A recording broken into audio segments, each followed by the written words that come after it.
Hey everybody, it's Ben here, and I just got my electric bill, which is always exciting because I installed solar panels on my garage. Those solar panels provide power for my garage, my entire house, and my electric car.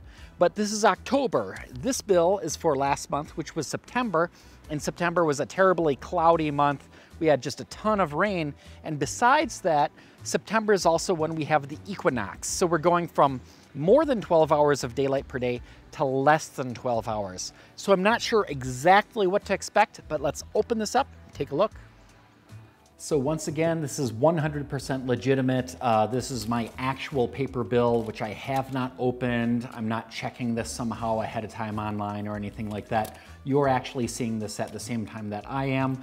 Last month was the first time they did a new format to the bill, so it kind of took me a moment to actually figure out where to read. But here we go, we're gonna open this up. And it doesn't cut well because it is wet from all the rain.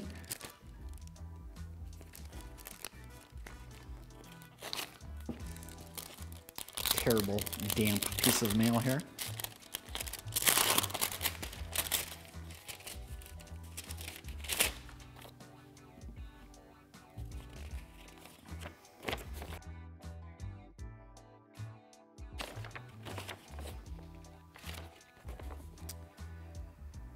Previous activity charges, current charges, negative $9.28. Feeling pretty good about that. That's actually about what I was expecting.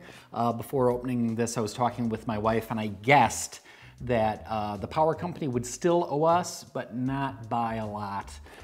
So just because this next month it's gonna be darker more, there's gonna be less sun, we're gonna be using more electricity.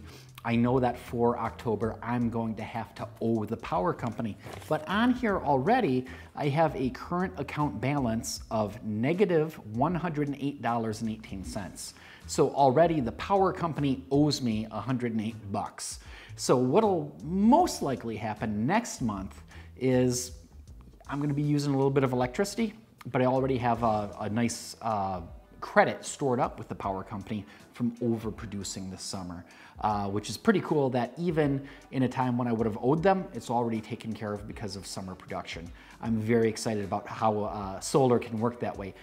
If you don't already have solar at your place, one of the things that you definitely want to check with is how your local power company deals with when you overproduce. In the case of my power company, what they do is any overproduction is just converted to a credit, and then that can carry on my account. It's a little bit different with every power company, so you definitely want to check with that.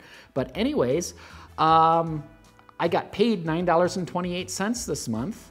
And the power company still owes me 108 bucks. So even if I have to pay a bill next month, it's already taken care of.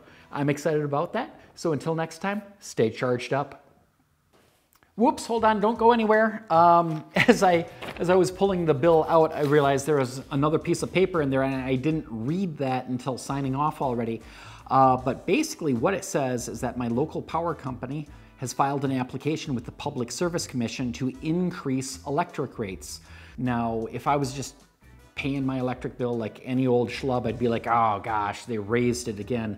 Now it says that the typical monthly bill would increase from $87.16 per month to $92.65 per month, an increase of $5.49 or 6.3%. Now here's the great thing. I essentially am not going to have to pay that extra 6.3% because I'm getting credited on a kilowatt per kilowatt basis, not on a dollar-based amount here. So in fact, anytime the cost of electricity goes up, it's actually better for me. I have a set cost that it costs me to install the solar panels, and if electricity prices suddenly spiked, I'd be happy because I already have a fixed very low set rate of the cost of my electricity. So frankly, even if everybody else, they got to pay more for their electricity, sorry to say it, but wah, boo-hoo. I'm pretty happy that I'm not going to have to pay that, so totally okay with that. Not that we ever enjoy paying for things going up, but this is one of those weird, rare cases where if it goes up, it's fine. Imagine it like this. stock prices of your favorite stock just went up by a bunch. Other people might be going, oh no, now I can't afford to buy as many stocks. But if you've already bought a whole bunch of that stock when it was cheap, it's great for you. That's essentially how it works with solar. When you put up solar, you've got that set cost, and if electricity costs more later, it's just that much better for you. If you want to hear more about this, check it out on my blog at 300mpg.org. Take care. From more sun per day to less sun per day, less than 12 hours. Let's start over.